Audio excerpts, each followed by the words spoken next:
चुनाव समय पर हों यह भी सरकार चाहती थी, लेकिन सपा अपने एक बड़े नेता के भाई के माध्यम से इसमें अड़चन डालने का निश्चित तौर से प्रयास किया। जिनकी मानसिकता सदा से, चाहे वह पिछड़ा विरोधी हो, चाहे वह दलित विरोधी हो, चाहे महिला विरोधी रही है, वो चुनाव समय से नहीं चाहते। यूपी में उपचुनावों के बाद अब निकाय चुनाव को लेकर सियासत तेज हो गई है, लेकिन एक चर्चा लगातार हर तरफ बनी हुई है कि आखिरकार इस बार निकाय चुनाव में इतनी देरी क्यों हो रही है। इसी सवाल का जवाब हर कोई तलाश रहा है और इसी सवाल का जवाब डिप्टी सीएम केशव प्रसाद मौर्य ने दे दिया। बुधवार को दिए अपने एक बयान में डिप्टी सीएम केशव प्रसाद मौर्य ने इसके लिए समाजवादी पार्टी को जिम्मेदार ठहराया।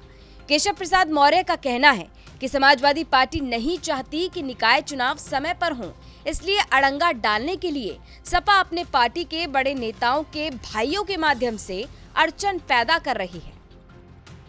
निश्चित तौर से निकाय चुनाव को लेकर के भारतीय जनता पार्टी तैयार है, समय से चुनाव कराने के लिए तैयार है।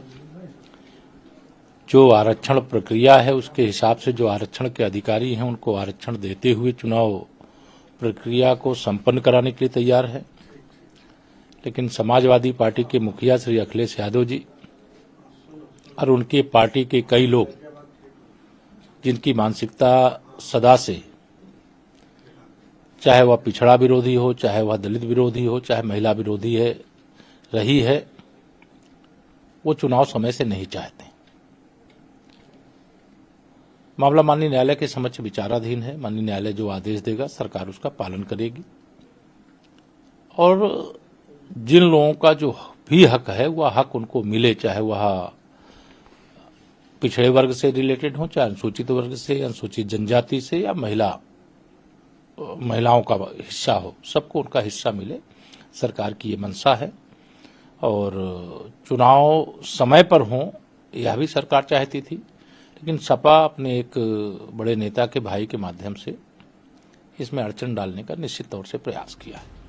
तो केशव प्रसाद मौर्य का कहना है कि योगी सरकार समय पर निकाय चुनाव कराने के लिए तैयार है, लेकिन समाजवादी पार्टी का लोकतांत्रिक मूल्यों में कोई भरोसा नहीं है। उन्होंने अखिलेश यादव और उनके नेताओं की मानसिकता को दलित, पिछड़ा और महिला विरोधी बताया। जब चुनाव में देरी कैसे हो जाए, चुनाव में जो जिनको अधिकार मिलना चाहिए लड़ने का, चाहे वह किसी भी वर्ग का हो, वो अधिकार से वंचित कैसे हो जाए। जब मंशा इस प्रकार की होती है तो निश्चित तौर से उससे यह जो मैं लगातार आरोप लगाता रहता हूं कि समाजवादी पार्टी पिछड़ा विरोधी है, अगड़ा विरोधी है, अनुसूचित जनजाति की विरोधी है, महिला विरोधी है, तो उसका ये आचरण प्रदर्शित होता है। और हमारी सरकार सबका साथ, सबका विकास, सबको प्रतिनिधित्व, सबको सम्मान और स्थान देते हुए आगे बढ़ रही है। आपको बता दें कि निकाय चुनाव को लेकर कोर्ट अब तक 3 बार स्टे लगा चुका है। सरकार की तरफ से बार बार समय मांगा जा रहा है, लेकिन यहाँ केशव प्रसाद मौर्य समाजवादी पार्टी को देरी का जिम्मेदार बता रहे हैं। अब देखना होगा कि समाजवादी पार्टी की तरफ से आखिर क्या कुछ जवाब आता है, क्या कुछ पलटवार किया जाता है। ब्यूरो रिपोर्ट, यूपी तक।